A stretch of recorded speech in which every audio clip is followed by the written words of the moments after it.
Novel آتش عشق قسط نمبر 4۔ اگلی دوپہر کھانا کھاتے ہوئے نور الہدیٰ بابا جان سے کہنے لگے، میں سوچ رہا تھا آج شام کو منیر ماموں کی طرف چلا جاؤں۔ خیریت؟ انہوں نے پوچھا۔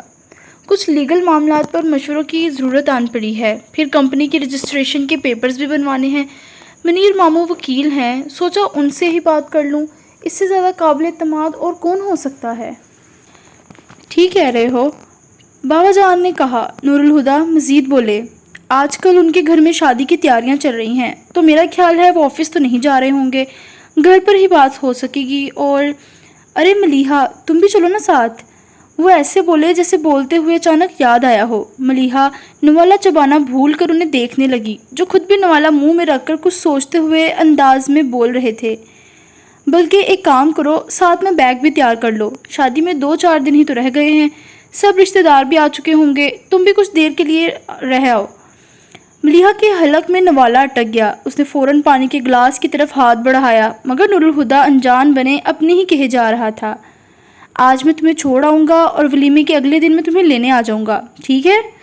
ملیحہ نے اب بابا جان کی طرف دیکھا، جو ساری بات چیت سے لا تعلق نظر آ رہے تھے۔ نور الہدیٰ کھانا کھا چکے تھے، ہاتھ صاف کر کے اٹھتے ہوئے پھر بولے، شام کو 5 بجے تک بالکل تیار رہنا۔ یہ تو وہ سمجھ رہی تھی کہ یاد دہانی اس سے نہیں، بابا جان کو کروائی جا رہی تھی، مگر بابا جان نے کوئی ایسی بات ہی نہیں کی تو وہ اطمینان سے ٹیبل سے اٹھ گئے۔ اب ملیحہ کے لیے کھانا کھانا بھی مشکل ہو گیا تھا۔ پھر جیسے ہی بابا جان کھانا ختم کر کے اٹھے، وہ نور الہدیٰ کے کمرے کی طرف بھاگی۔ نور الہدیٰ لائٹ آف کر کے سونے کے لیے لیٹ گئے تھے۔ ملیحہ آندھی طوفان کی طرح کمرے میں آئی اور لائٹ آن کر کے اس کے بیڈ پر چڑھ کے بیٹھ گئی۔ نور الہدیٰ اٹھ کر بیٹھتے ہوئے بولے، کیا بات ہے؟ ابھی آپ نیچے کیا کہہ رہے تھے؟ گو کہ وہ اس کی بات کا مطلب سمجھ گئے تھے، پھر بھی معصوم بن کر بولے، شام 5 بجے تیار رہنا۔ انہوں نے اپنے الفاظ دہرائے، مگر بابا جان نے منع کیا تھا۔ کب؟ وہ اب بھی بن رہے تھے، وہ تو کچھ بولے ہی نہیں، خاموشی سے کھانا کھاتے رہے۔ اف، میں آپ کی بات نہیں کر رہی، کل بابا جان نے ماموں کو منع کیا تھا، رات کو بتایا تو تھا۔ اسے الجھا دیکھ کر وہ سنجیدہ ہو گئے، کل منع کیا تھا، آج تو نہیں، تم بس جانے کی تیاری کرو۔ مگر بابا جان کو کتنا برا لگے گا، ان کے منع کرنے کے بعد آپ کو ایسی بات نہیں کرنی چاہیے تھی۔ برا کیوں لگے گا بھائی؟ وہ حیرت سے بولے، کل جب ماموں تمہیں لینے آئے تو کیا میں گھر پر تھا؟ نہیں۔ کیا بابا جان کو پتا ہے کہ تم نے مجھے ان کے آنے کے بارے میں بتایا تھا؟ نہیں۔ تو پھر انہیں برا کیوں لگے گا، جبکہ وہ جانتے ہیں کہ میں کچھ نہیں جانتا، میں نے تو یوں ہی باتوں باتوں میں ایک بات کہی تھی، انہیں اگر منع کرنا ہوتا تو وہ منع کر دیتے، سمپل۔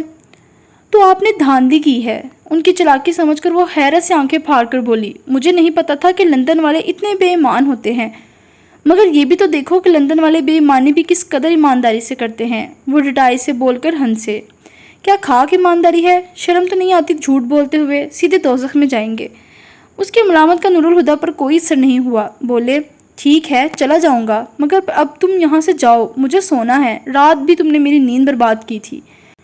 اسے جانے کا کہہ کر وہ آرام سے لیٹ گئے، مگر ملیحہ ہلی بھی نہیں، اس سے اب ایک نئی پریشانی شروع ہو گئی۔ مگر ہادی بھائی، اگر میں چلی گئی تو گھر کا خیال کون رکھے گا، اور آپ دونوں کیسے رہیں گے؟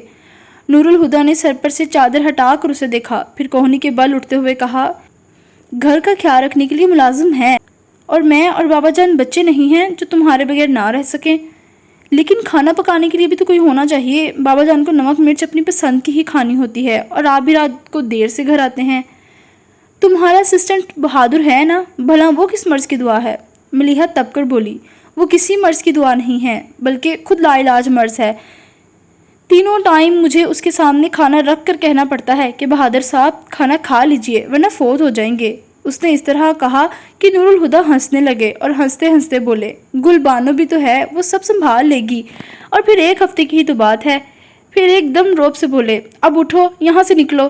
انہوں نے ہاتھ پکڑ کر اسے بیڈ سے اٹھا دیا، مگر وہ گھوم کر واپس بیٹھتے کہنے لگی، ہادی بھائی ایسا کرتے ہیں، آج جانے کے بجائے 2 دن بعد مہندی کے دن رہنے چلے جاؤں گی، پھر ولیمے میں تو آپ آئیں گے ہی، تو آپ کے ساتھ ہی واپس آ جاؤں گی۔ اسے اب تک جوڑ توڑ میں الجھے دیکھ وہ گہرا سانس بھرتے اٹھ بیٹھے، تمہیں ایسا کیوں لگتا ہے کہ میں اور بابا جان تمہارے بغیر نہیں رہ پائیں گے؟ آخر ایک نہ ایک دن تم شادی کر کے بھی تو چلی جاؤ گی نا۔ ایک پل وہ ان کی بات پر شرمائی، پھر ڈھیٹ بن کر بولی، میری شادی ہو گئی تو آپ کون سا کنوارے بیٹھے رہیں گے؟ دیکھ لیجئے گا، میرے جانے کے بعد آپ کی بیگم آ کے مجھے ریپلیس کر دے گی۔ بہت بولنے لگی ہو، مگر مزید میں تمہاری کوئی بات نہیں سن سکتا، مجھے سونا ہے۔ لیکن ہادی بھائی، وہ پھر سے کچھ کہنے لگی تو نور الہدیٰ چادر پھینک کر بستر سے اٹھے اور اسے بازو سے پکڑ کر باہر کی طرف لے جاتے ہوئے بولے، تمہارے جتنے بھی لیکن ویکن ہیں، اگر مگر ہیں، ان کا جواب میں شام میں دوں گا، اور اگر تم نے 5 بجے سے پہلے میرے کمرے میں قدم بھی رکھا تو تم ایسی جگہ چھوڑ کر آؤں گا کبھی چاہ کر بھی واپس نہ آ سکو گی۔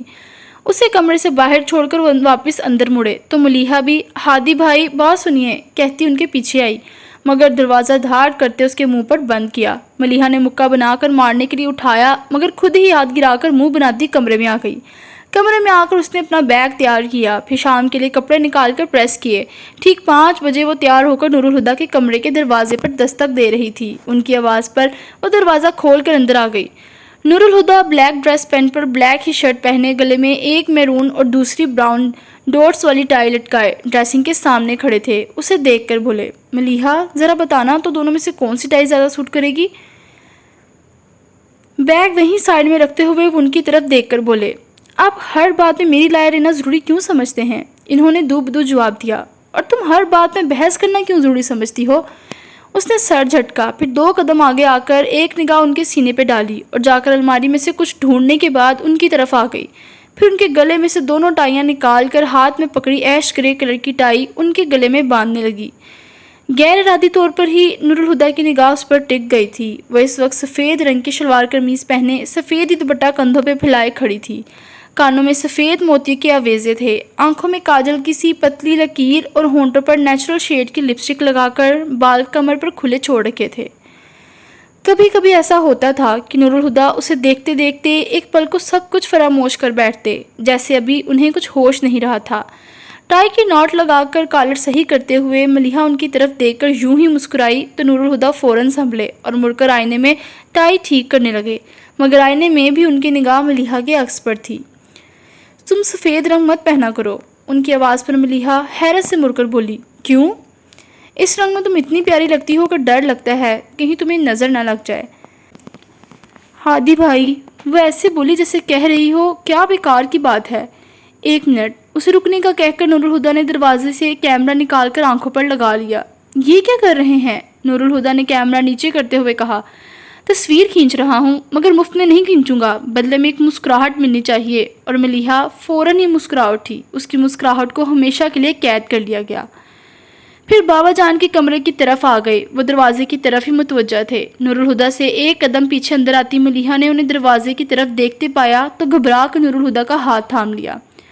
نور الہدیٰ نے اس کے ہاتھ کو اپنی مضبوط گرفت میں لے لیا اور ہلکے جھٹکے سے اپنے قریب کر لیا، اتنا کہ اس کا شانہ نور الہدیٰ کے بازو کو چھونے لگا۔ یہ ساری کارروائی بڑے ہی غیر محسوس انداز میں ہوئی تھی، پھر بھی بابا جان کی نگاہوں سے چھپ نہ سکی۔ بیٹی اور بھتیجے کے اس اتحاد کو دیکھ کر ایک انوکھا خیال ان کے ذہن میں آیا تھا۔ نور الہدیٰ ملیحہ کو ساتھ لیے ان سے 2 قدم کے فاصلے پر رک کر بولے، ہم دونوں بس جا ہی رہے تھے، آپ کو اللہ حافظ کہنے آئے تھے۔ وہ ابھی تک اس خیال کے زیر اثر تھے، زیر لب مسکرا دیے۔ نور الہدیٰ ان کی مسکراہٹ کا مطلب تو نہ سمجھے پر اسے غنیمت خیال کرتے ہوئے بولے، اللہ حافظ کہہ کر پلٹ گئے۔ ملیحہ نے بھی جھٹ سے اللہ حافظ بابا جان کہا اور ان کے ساتھ ہو لی۔ نور الہدیٰ کو بھی دھیان نہیں رہا تھا کہ کمرے سے نکلتے وقت بھی ملیحہ کا ہاتھ ان کے ہاتھ میں تھا اور بابا جان نے باہم تھامے ہوئے ان ہاتھوں کو دیکھتے ہوئے اپنے خیال کو فیصلے میں بدل دیا تھا۔ کار گیٹ پر روک کر نور الہدیٰ نے ملیحہ سے کہا، جاؤ، تو اس نے کہا، آپ اندر نہیں آئیں گے؟ اس وقت مجھے کہیں اور جانا ہے تو اندر جاؤں گا تو دیر ہو جائے گی، انہوں نے مجبوری بتا کر کہا۔ ملیحہ حیران نظروں سے ہادی کو دیکھتے ہوئے گیٹ کی طرف چل پڑی۔ 3 منزلہ اس بڑے سے مکان میں ملیحہ کے دونوں ماموں کے خاندان آباد تھے۔ بڑے افتخار حسن کی 3 بیٹیاں تھیں، عظمیٰ، سائمہ اور سمیرہ۔ بڑی دونوں شادی شدہ تھی۔ سمیرہ مدیحہ کی ہم عمر تھی اور اس کا نمبر تھا۔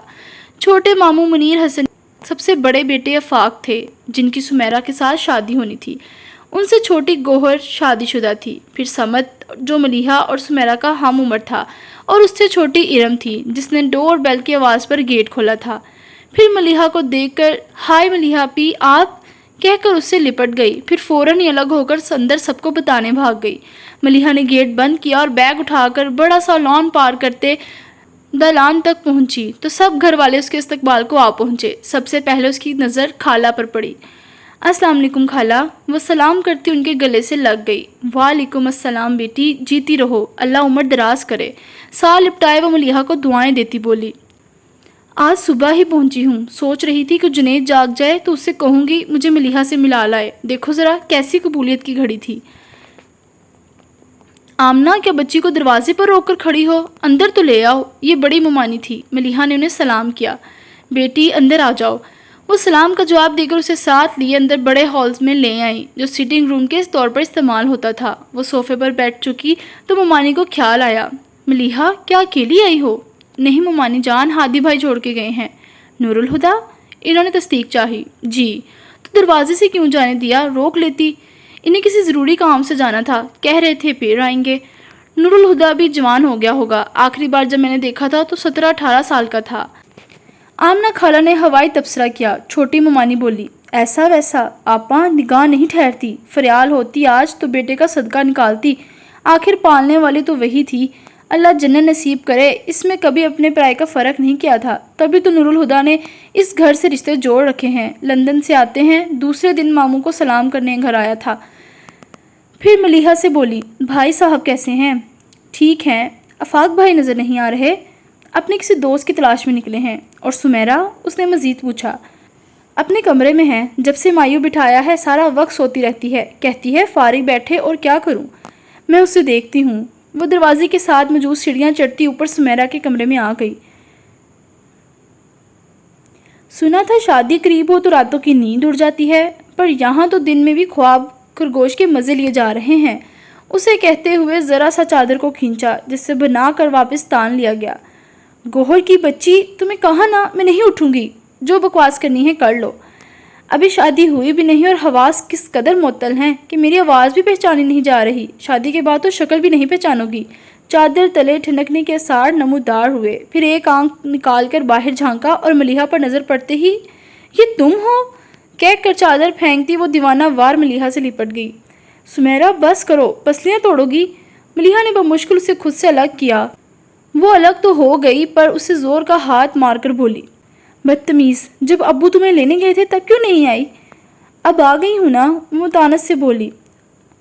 اب بھی نہیں آتی تو میں تمہیں جان سے مار دیتی۔ اتنے میں ایک بچہ بھاگ بھاگ کر آیا اور بولا، خالہ مما کہہ رہی ہیں آ کر چائے پی لیں، اور بول کر واپس بھاگ گیا۔ چلو، ملیحہ نے اسے اپنے ساتھ اٹھایا، صرف تمہیں بلانے آیا ہے، میرے تو باہر نکلنے پر پابندی ہے۔ یہ خدا نخواستہ آفاق صاحب کی نظر پڑ گئی تو ان کو شدید خطرات لاحق ہو جائیں گے، ویسے سخت ناانصافی ہے، انہیں بھی کمرے میں بند کر دینا چاہیے، آخر ہم بھی صاحب ایمان ہیں۔ اس کے جلے کٹے انداز پر ہنستے ہوئے ملیحہ نے کہا تھا، تمہارے ایمان کا بھی خیال ہے، اس لیے تو کمرے میں بٹھایا ہے، تو کیا فائدہ، میں کھڑکی میں انہیں آتے جاتے دیکھ لیتی ہوں۔ کیا؟ ملیحہ نے آنکھیں پھاڑ کر اسے دیکھا تو وہ ڈٹائی سے ہنسنے لگی، بہت بے شرم ہو۔ پھر اٹھتے ہوئے بولی، ابھی کھا کر تمہیں دکھاتی ہوں۔ چائے کے دوران ہی مغرب کا وقت ہو گیا۔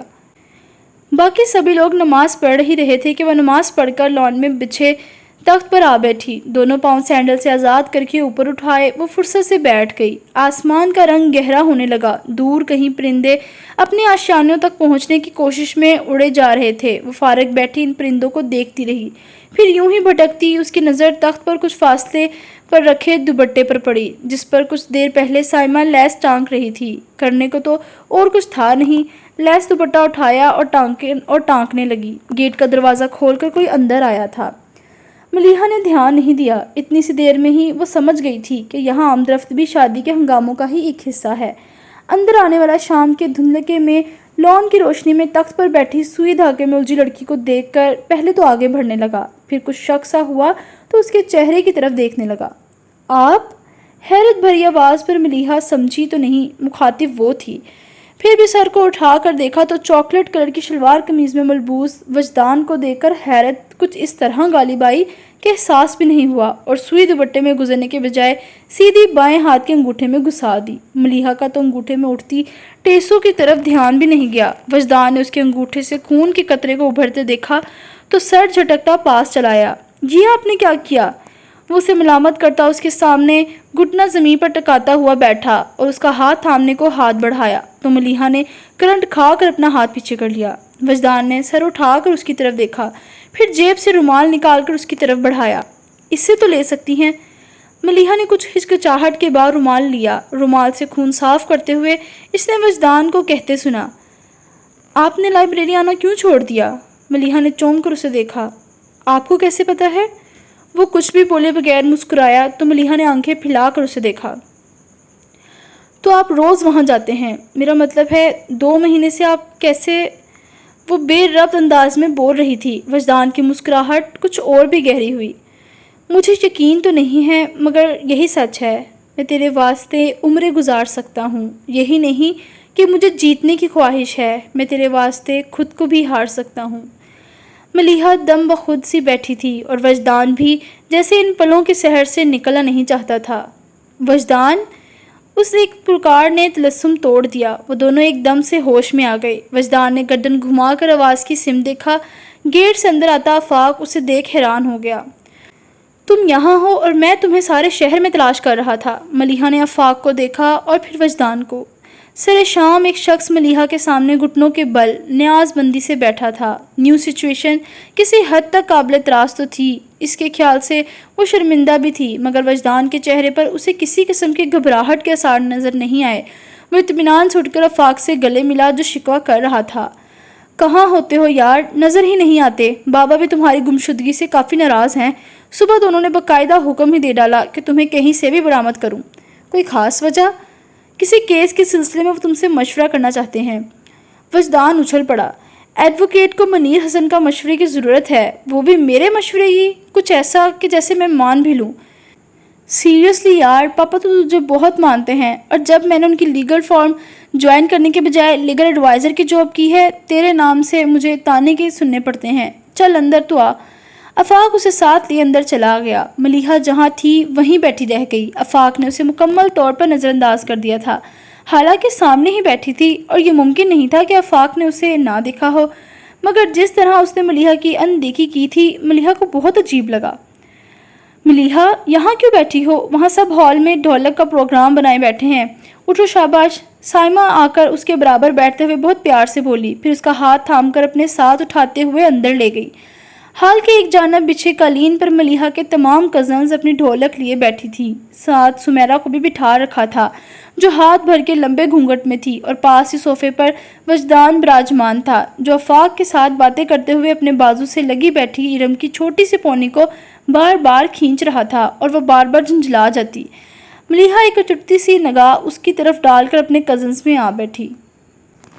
یا اللہ، یہ میرے ساتھ کیا ہو رہا ہے؟ میں وجدان سے دور جانا چاہتی تھی اور وہ پھر ایک بار میرے سامنے آ گیا۔ میں نے خود کو اس کی طرف جانے والے راستے پر پڑنے سے روک رکھ لیا تھا، پھر آپ کیوں اسے دوبارہ میرے راستے پر لے آئے ہیں؟ یوں لگتا ہے کہ میں دائرے میں قید ہو گئی ہوں، جس بھی راستے پر قدم بڑھاؤں گی اس کے آخری سرے پر وجدان کو ہی کھڑا پاؤں گی۔ ان سطروں کو رقم کر کے اس نے ڈائری بند کر کے احتیاط سے بیگ میں واپس رکھی اور لائٹ آف کر کے ڈبل بیڈ پر جا کر لیٹ گئی جس کے ایک سرے پر سمیرا بے خبر سو رہی تھی۔ ملیحہ نے دوبارہ وجدان کو اپنی طرف متوجہ نہ پایا، حالانکہ وہ اس کے آس پاس ہی تھا۔ ان 3 دنوں میں ملیحہ کو بنا چاہے ہی اس کے بارے میں بہت کچھ پتہ چل گیا تھا۔ وہ اور آفاق کلاس فیلوز تھے۔ LLB کرنے کے بعد اس نے منیر حسین کا آفس جوائن کر لیا تھا۔ گھر میں اسے گھر کے فرد کی حیثیت حاصل تھی اور سبھی لوگ اسے کافی پسند کرتے تھے۔ بڑے ماموں افتخار حسن نے تو وجدان کو بیٹا بنا رکھا تھا۔ مہندی کا انتظام چھت پر کیا گیا تھا۔ ہوا میں ہلکی سی کھنکی تھی جو بھلی لگ رہی تھی۔ مہندی کی رسم سے فارغ ہو کر سب لوگ دلہا دلہن کے لیے بنے اسٹیج پر چڑھ بیٹھے۔ جنہیں اسٹیج پر جگہ نہ ملی وہ اسٹیج کے قریب ہی کرسیوں پر بیٹھ گئے۔ بجائے اس کے سب ساتھ مل کر گانے گاتے، طے ہوا کہ ان کے شخص گانا گانے کی فرمائش کی جائے گی۔ اب وہاں جیسے میوزک کانسرٹ چل رہا تھا، ایک ایک کر کے سب اسٹیج کے بیچوں بیچ آ کر بیٹھ جاتے اور اٹھ کر گانا گاتے۔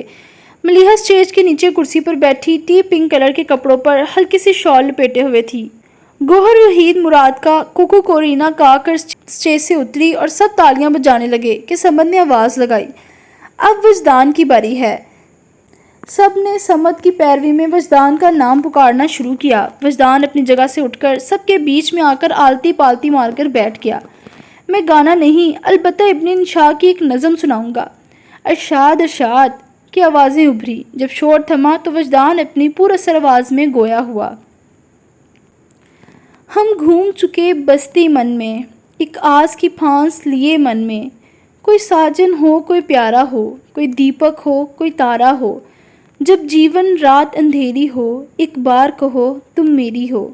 وجدان کی آنکھیں بند تھی، وہ ملیحہ کو نہیں دیکھ رہا تھا، پر ملیحہ کو یوں لگا جیسے وہ اس بھرے مجمع میں خاص طور پر اسی سے مخاطب تھا۔ اس کے چہرے کی وجاہت بھرے نقوش کو ملیحہ پہلی بار دل کی آنکھ سے دیکھ رہی تھی، اور پہلی بار تو اس نے جانا تھا کہ دل کی آنکھ سے دیکھنا کیسا لگتا ہے۔ وہ وجدان کی آواز کو روح کی گہرائی سے سن رہی تھی۔ اس نے محسوس کیا روح کی سماعتیں بہت محدود ہیں، اس ایک آواز کے سوا اسے کچھ سنائی ہی نہیں دیا۔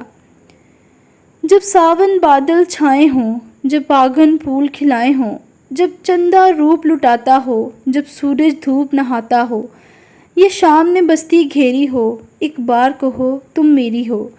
اس جملے کی باز گشت اس کے وجود میں دور دور تک پھیل گئی۔ وہ گھبرا کر کھڑی ہوئی، پر دوسرے ہی قدم پر ایک پکار نے زنجیر کیا تھا۔ ہاں دل کا دامن پھیلا ہے، کیوں گوری کا من میلا ہے۔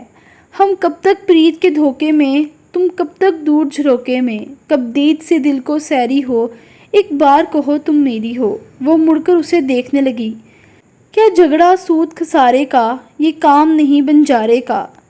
سب سونا روپا لے جائے، سب دنیا دنیا لے جائے، تو مجھے ایک بتھیری ہو، ایک بار کہو تم میری ہو۔ نظم ختم ہوئی اور وجدان نے آنکھیں کھول کر دیکھا تو سیدھی نظر ملیحہ کے وجود سے ٹکرائی۔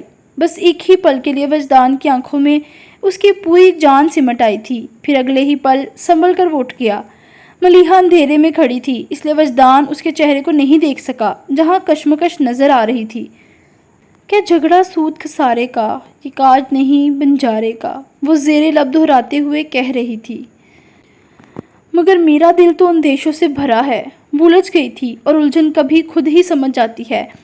اس نے جانا نہ تھا، مگر اب وہ بہت سے انجانے رازوں کو جاننے والی تھی۔ مرجنڈا اور بلو کنٹراسٹ کی شرارہ سوٹ میں وہ اپنی کزن کے ہمراہ دلہن بنی سمیرا کو لیے اسٹیج تک آئی۔ اسے آفاق کے پہلو میں بٹھا کر اس کا دوپٹہ ٹھیک کرنے کے لیے وہ سیدھی ہوئی اور اسٹیج سے اترنے لگی کہ افتخار حسن نے اسے آواز دی۔ ملیحہ! وہ فوراً پلٹی۔ جی ماموں جان۔ بیٹا فون تو کرو، بھائی صاحب ابھی تک آئے نہیں۔ ان کی بات پر وہ کچھ توقف کے بعد بولی۔ ماموں جان آپ تو جانتے ہیں نا بابا جان کو، وہ کبھی بھی پرہجوم جگہوں پر جانے کے لیے تیار نہیں ہوتے۔ وہ جانتے تھے، اس لیے پھر اصرار نہیں کیا اور نور الہدیٰ کا پوچھنے لگے۔ نور الہدیٰ تو آئے گا نا؟ جی ماموں جان، صبح میری ہادی بھائی سے بات ہوئی تھی، وہ کہہ رہے تھے کہ وہ آئیں گے، تھوڑی دیر میں آتے ہی ہوں گے۔ وہ سر ہلا کر کسی اور طرف متوجہ ہو گئے تو ملیحہ بھی اپنا شرارہ سنبھال کر اسٹیج سے اترتی وجدان کے برابر سے انجان بن کر گزر گئی۔ ملیحہ! جب افتخار حسن نے ملیحہ کا نام پکارا تو وہ ملیحہ سے 2 قدم ہی پیچھے تھا، اور اپنے آپ ہی اس کے احساسات کو ایک نام مل گیا تھا۔ اس نے اس نام کو زیر لب دہرایا، یوں کہ ہونٹ تو ہلے مگر آواز نہیں ابھری۔ ملیحہ نے کوئی آواز نہیں سنی، پر اسے احساس ہوا کوئی اس کا نام لے رہا ہے۔ وہ بے ساختہ پلٹ کر بولی، جی؟ مگر وجدان کو دیکھ کر سٹپٹا گئی۔ اس کے سوالیہ انداز پر وجدان بولا، سب کچھ تو کہہ چکا ہوں، اب اور کیا کہوں؟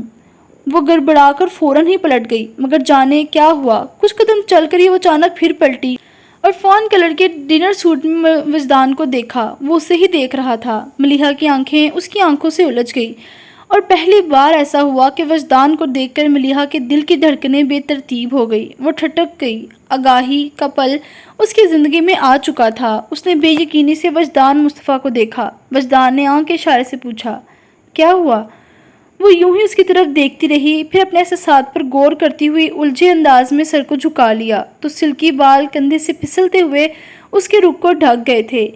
ایک ہاتھ سے بال ہٹاتے ہوئے اس نے پھر وجدان کو دیکھا، جو بہت دلچسپی سے اس کے ہر انداز کو نوٹ کر رہا تھا، اور پھر پہلی بار وجدان نے اسے خود سے شرماتے دیکھا۔ نظریں چراتے ہوئے رخ بدل کر وہ ہونٹوں میں مسکرائی، پھر فوراً ہی پلٹ کر بھاگتے ہوئے ہال کے ایک جانب بنے ڈریسنگ روم میں جا چھپی۔ اس نے گو کچھ نہیں کہا تھا، لیکن سامنے وہ شخص کھڑا تھا جس نے اسے حفظ کر لیا تھا۔